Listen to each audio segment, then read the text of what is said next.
Good afternoon, and even though it's January 23rd, I'm still going to say Happy New Year. And I thank you for joining me for my first press briefing of 2025. January is often considered a month of preparation because it marks the beginning of a new year. It provides a fresh start to intentions, plans, and goals, and to lay the groundwork for the months ahead. Much like the one that we are doing right now and embarking for this new journey. So in the spirit of preparation, I have organized my updates into 5 different categories. So buckle up, here we go. Number 1, the word for the year. First, as we look with hope and optimism for the year, my organizational word for the year is data. As the saying goes, in God we trust, all others must bring data. Why data? 3 reasons. Number 1, first, data is an extension of my 2024 award, which was Bullseye. Data will help ensure that we are hitting the mark on our priorities every single time and with precision. 2, data is more important than ever in the era of fake news and misinformation. We must cut through the noise and again ensure that we're hitting the mark with accuracy and precision. And number 3, good data must guide good decision making. In the words of data scientist W. Edwards Deming, says the ultimate purpose of collecting data is to provide a basis for action or recommendation. He also says, without good data, you're just another person with an opinion. Good evidence will guide our good decision making. But I do have a caveat. In the end, good data will never replace good judgment, but it is essential to informing it. And my team and I are committed to using data to power everything that we do. Number 2, strategic doing action items unveiled for 2025. As this year brings both promise and responsibility, in my December press briefing, I previewed some of our action items for this year. Since that time, we have publicly launched our full list of 2025 strategic doing action items. And what I often say is this is our contract with the community. There are a total of 101 actions nested under these 5 pillars, which are all intentionally connected to the city's strategic plan based on also the feedback we've received from the community satisfaction survey, among other feedback that we have received from the community. 5 of the most impactful 2025 action items are as follows. Number 1, public safety. I'm excited as we continue to leverage and implement technology to improve our public safety efforts, from the work of our fire department with the whole blood program to our real-time crime center and the drone as a first responder program. The second item is infrastructure. We will develop a traffic safety plan this year. Number 3 is housing solution. We are looking forward to completing the housing needs assessment plan and also actions on what we're going to do with that plan. And number 4 is our economic vitality. We will provide workforce development support to key economic development partners. And the 5th one is community activation. We will launch a new Go COS platform for enhanced resident engagement. We will provide updates on our progress throughout the year and publish a final report. So visit cos.gov to monitor our progress in each of these 5 priority areas. And speaking of publishing a final report, the final strategic doing report for 2024 is also available on our website, and I also brought physical copies with me today. All right, number 3, wildfire preparedness. This topic has risen to the forefront of our collective minds because of the greater Los Angeles area wildfires. As a community who has dealt with 2 of the state's most destructive fires, the concern is real for many of our residents. On behalf of the city of Colorado Springs, I want to extend our heartfelt concern to the residents of the greater Los Angeles area. We are deeply moved by the tireless efforts of our first responders, emergency teams, and citizens rallying together during this difficult time. The people of Colorado Springs stands in solidarity with the people of Los Angeles, and I'm proud of our team of firefighters who have been deployed to support these emergency efforts. So the natural question out of the LA natural disaster has been, is Colorado Springs prepared? Is Colorado Springs prepared? And I'm here to say yes, and we're also continually preparing. I'd like to thank Fire Chief Randy Royo, Fire Marshal Brett Lacey, the Pikes Peak Regional Office Management Director Andrew Notbaum for their due diligence on our emergency preparedness plans. 4 key things the city has done to prepare for and will continue to prepare are: number 1, the city, in collaboration with Colorado Springs Utilities, conducts mitigation work. The city also promotes home hardening tactics with residents, HOAs, and neighborhoods through a variety of channels, including community town halls. And I'm here to announce that in 2 weeks, we'll be hosting a town hall February 6th from 6:30 to 8:30 at the fire department headquarters.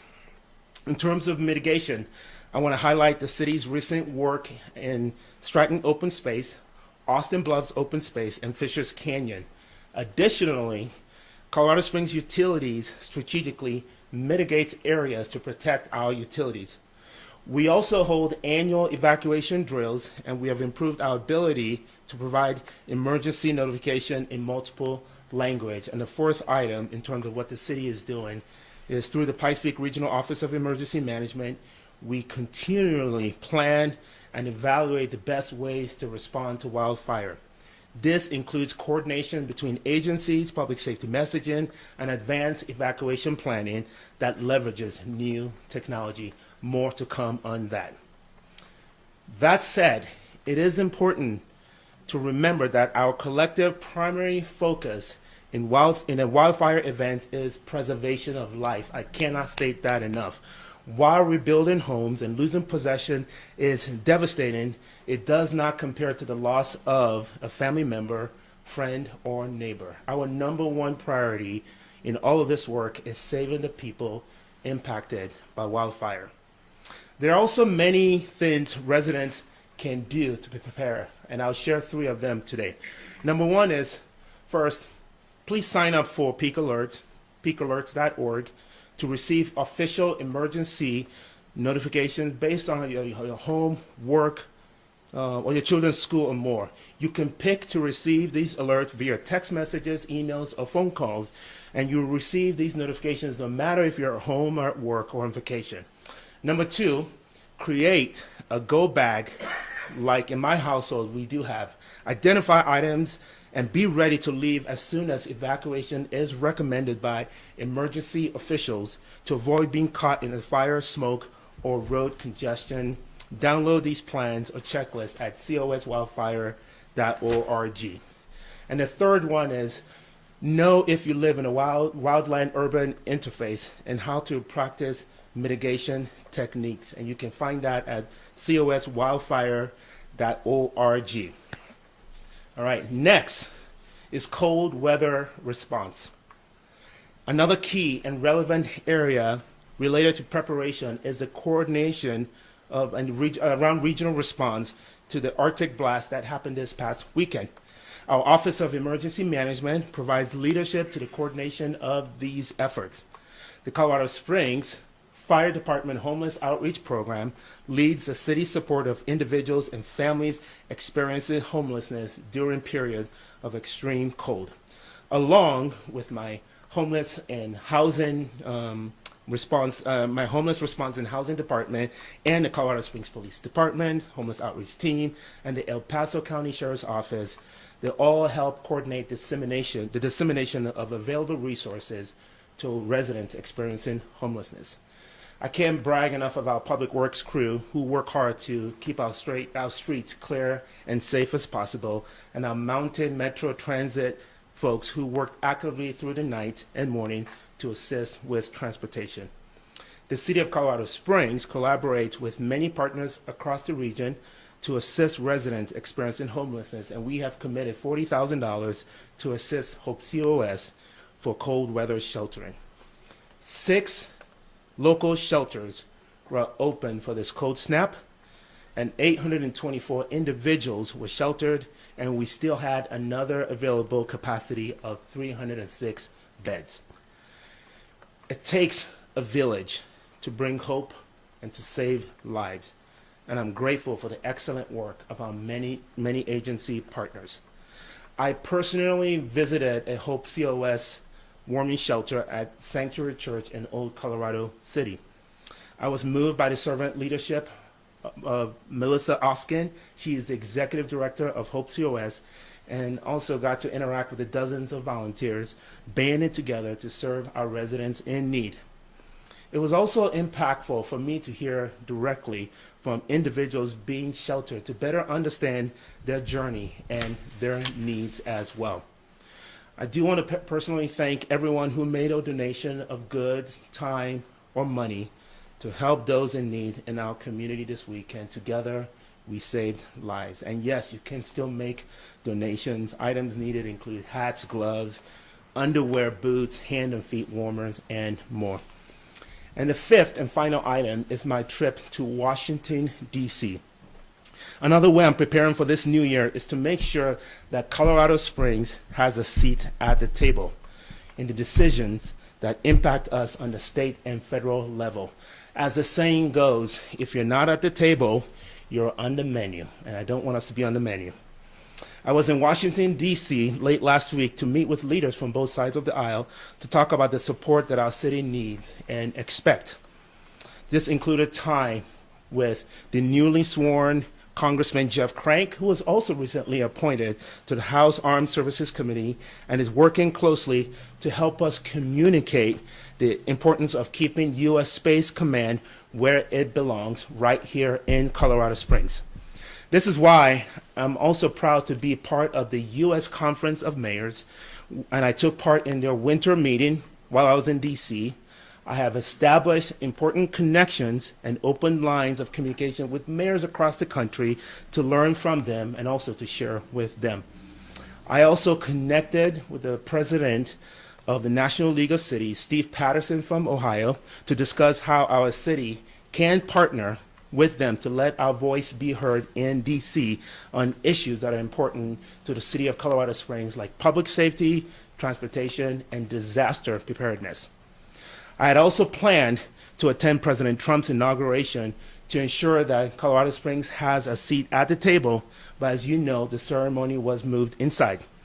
Even though I had a VIP seat to be able to attend the outdoor ceremony, unfortunately, it was not good enough to get me to the rotunda as one of the 600 people that got to experience it live. It is important that I consistently spread the word about our priorities and our needs at all levels of government and maintain strong relationships with agencies and individuals who can help us achieve our goals as a community. What questions do you have for me?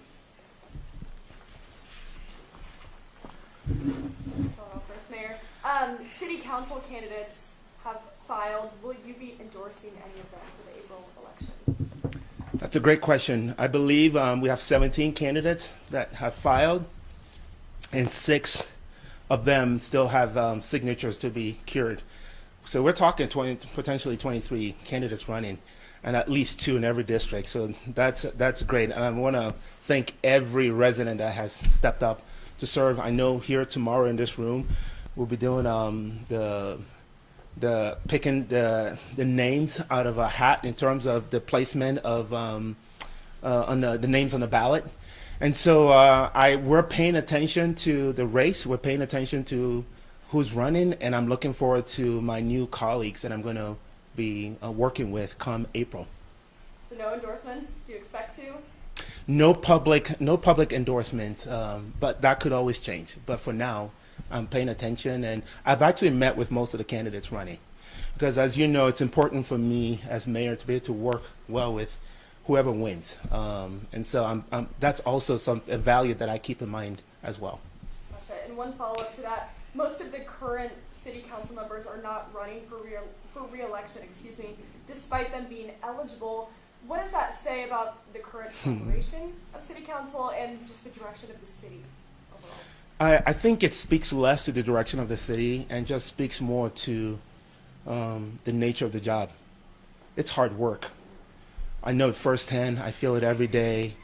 You do your best to make decisions, advance city flourishing, and it still comes with a lot of criticism and scrutiny. And so I respect the reasons why some of my colleagues are not running again, and I'm really proud of their 4 years of service and what they've given to this community, despite all the public scrutiny that they've received. Many of these leaders are good people, good humans. It speaks more to the nature of the political climate and also sometimes what keeps good people from running for office. Can you talk a little bit about immigration, specifically like illegal immigration? Does Colorado Springs have any issues with it, and are you willing to work with the new administration? Right. My intent is to have a good relationship with President Trump's administration. We've always enjoyed a great working relationship with the White House, and I look forward to a great relationship with President Trump's administration. We're paying attention to some of the orders, the executive orders, and some of the mandates that are coming from the White House. And we are actively discussing as a city amongst ourselves what that means. Because you have federal laws, you have state laws, and so how we engage is going to be telling. The rule of law is important to me as mayor, and so we're really just paying attention to some of those immigration mandates.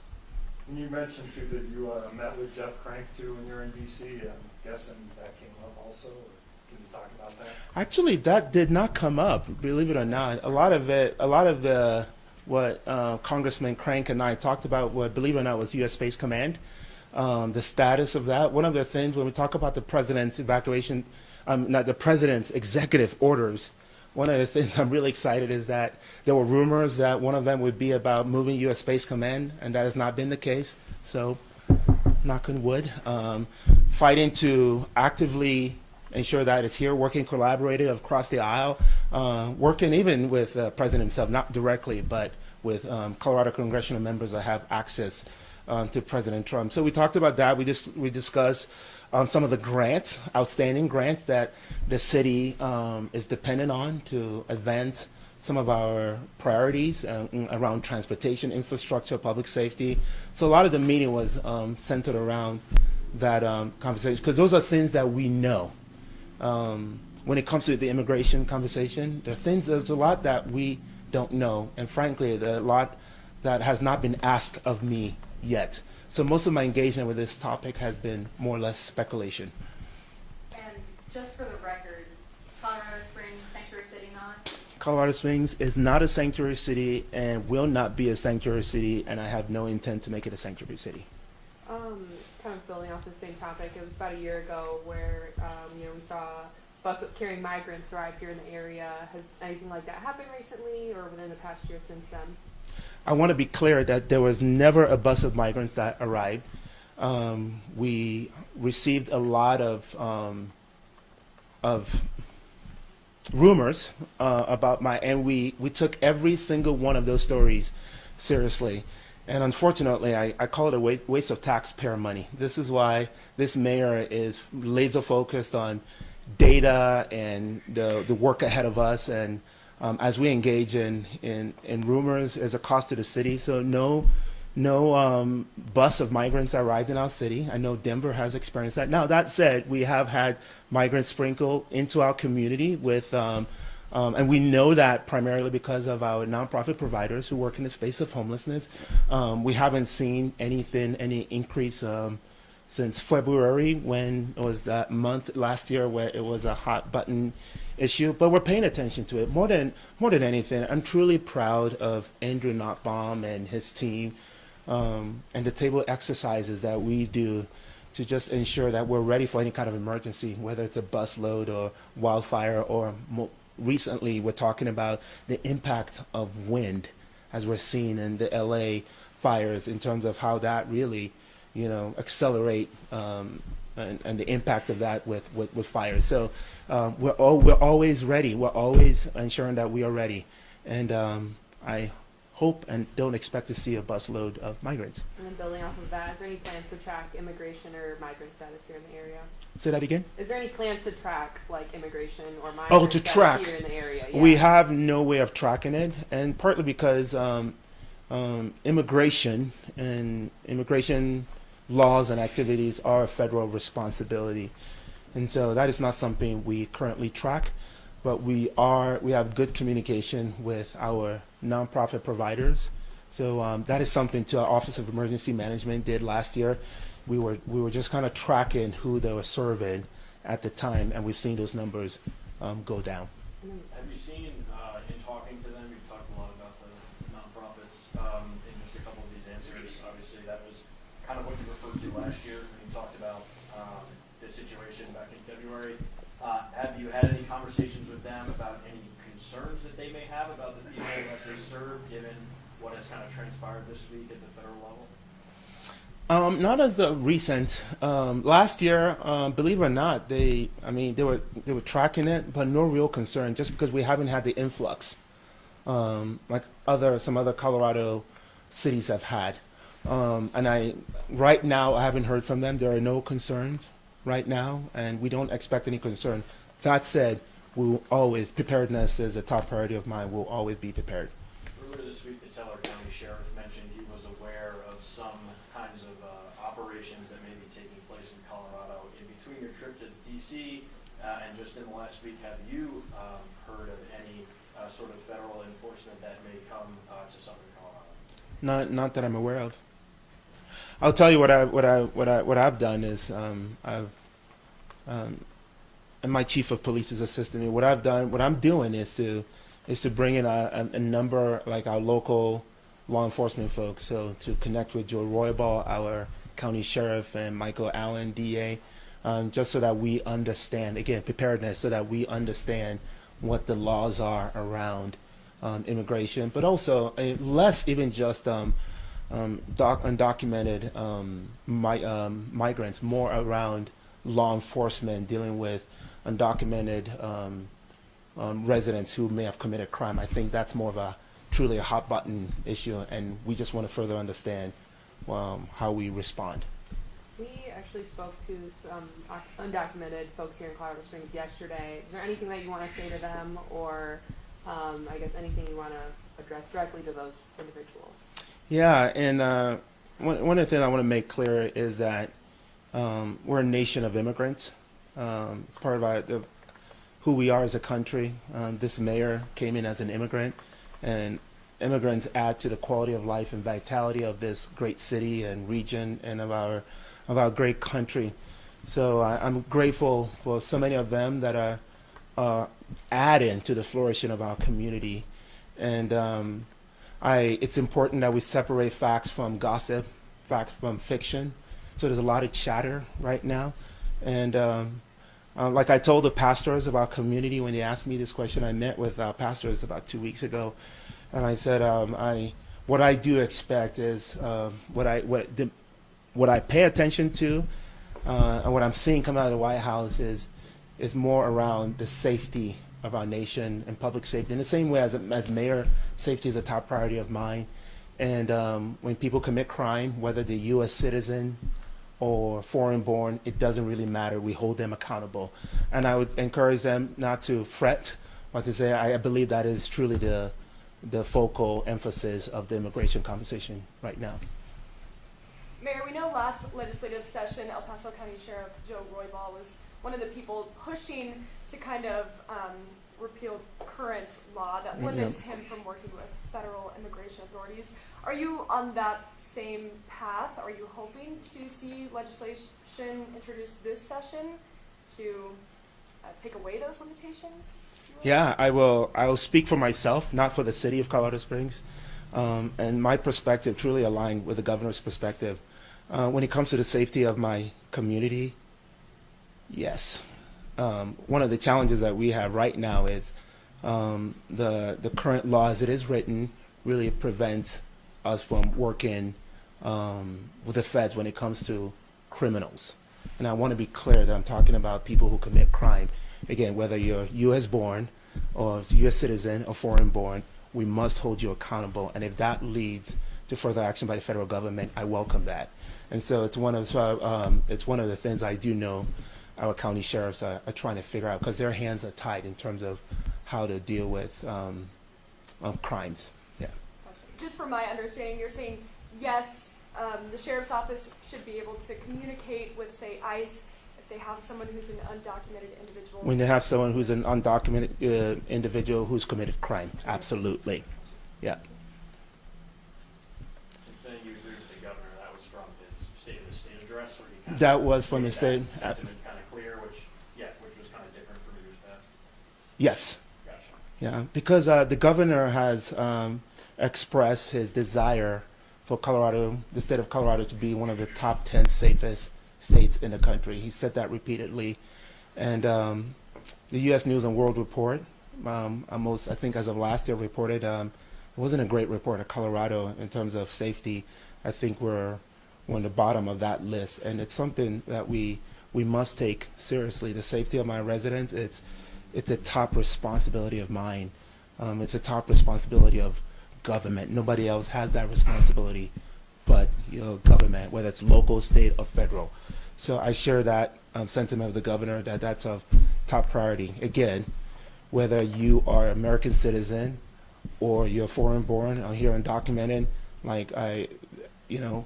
people who commit crime must be held accountable. Bottom line. Have you had any communications with like EarthCom, since they're now doing the logistics to seal the southern border of the U.S.? And I guess it's coming out of EarthCom here in Colorado Springs. No, I have no communication about that. Yeah. Change of pace here. What are you most excited about in this plan for the year? Like, what's your maybe favorite action item? I'd say this is, thank you for that question, by the way. This is not the plan for the year. We do have the plan for the year, and I'll get back to your question. What you're holding is a report on 2024. It was not enough to just tell you that we're going to do these things. This is why strategic doing is really important to city government. The focus is on action. It focuses on deliverables and what we're getting done. And yeah, we accomplished about 80% of the things we said we're going to accomplish, and it's in the categories of public safety, infrastructure, housing, economic development, and community vitality.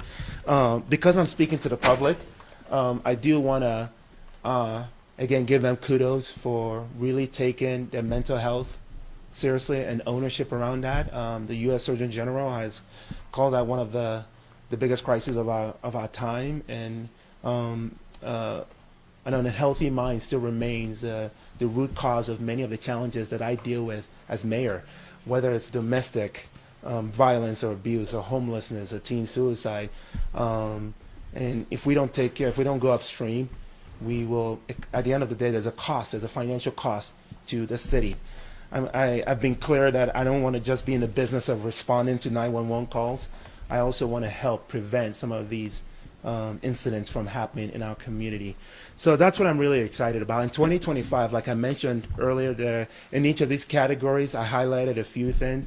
But I'll tell you what I'm really excited about was yesterday I had a full-on demo of the real-time crime center and the drone as a first responder program. And boy, it is, excuse my French, badass.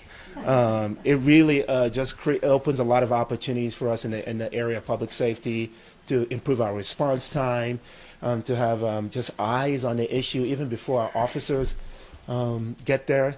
And one of the best parts of the demo was, as I'm watching this in real time, information that our officers have in advance of encountering a suspect really, believe it or not, helps with our work of de-escalating cases. And so as I watched a couple of demos, it was just great to see that before the officers interacted with the suspect, they already knew what they were engaging in, so they didn't have to worry about a weapon, and it's a whole different experience. So I'm really excited about the improvements these technologies really does to enhance our public safety experience. So again, from fire department to public safety, to officers and the Office of Emergency Management, expect to see technology as the way forward in terms of how we prepare ourselves, but also how we respond to any kind of emergencies. So just to make sure I understand, right, this is what you got done from last year. This is last year. And then the 2025 strategic doing action items is the plan for the following year. Bingo. On the website. Perfect. It's on the website. Both are on the website, but I wanted to bring you guys copies of 2024. Appreciate Yeah. it.